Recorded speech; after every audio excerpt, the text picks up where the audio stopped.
2024 సంవత్సరం జనవరి నుండి డిసెంబర్ వరకు తులారాశి ఫలితాలు ఎలా ఉంటాయో తెలుసుకుందాం. తెలుసుకునే ముందు please subscribe SV Astro channel. ఈ సంవత్సర ప్రారంభం నుండి శని తులారాశి 5వ ఇంట్లో ఉంటాడు. బృహస్పతి మే 1వ తేదీ వరకు మీ 7వ ఇంట్లో ఉండి మీ మొదటి మరియు 3వ 11వ గ్రహాలను చూస్తాడు. మరియు మీ 12వ ఇల్లు 8వ ఇంటికి వెళ్ళిన తర్వాత మీ 2వ మరియు 4వ గ్రహాన్ని చూస్తుంది. 6వ ఇంట్లో రాహువు, 12వ స్థానంలో కేతువు ఉంటారు. ఈ సంవత్సరం మీకు ఆర్థిక విజయాన్ని అందిస్తుంది. మీరు ఈ సంవత్సరం మొదటి అర్ధ భాగంలో కొత్త వ్యాపారాన్ని కూడా ప్రారంభించవచ్చు. వ్యాపారాలు విస్తరణకు కూడా అవకాశం ఉండవచ్చు. మీరు ఒక సుందరమైన ప్రసంగం చేయాలనే ఉద్దేశంతో సంవత్సరాన్ని ప్రారంభిస్తారు.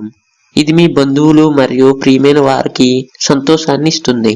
ఈ సంవత్సరం మీ విదేశాలకు వెళ్లే అవకాశాలు తక్కువగా ఉంటాయి మరియు మీరు దానికోసం ప్రయత్నాలు చేయవచ్చు.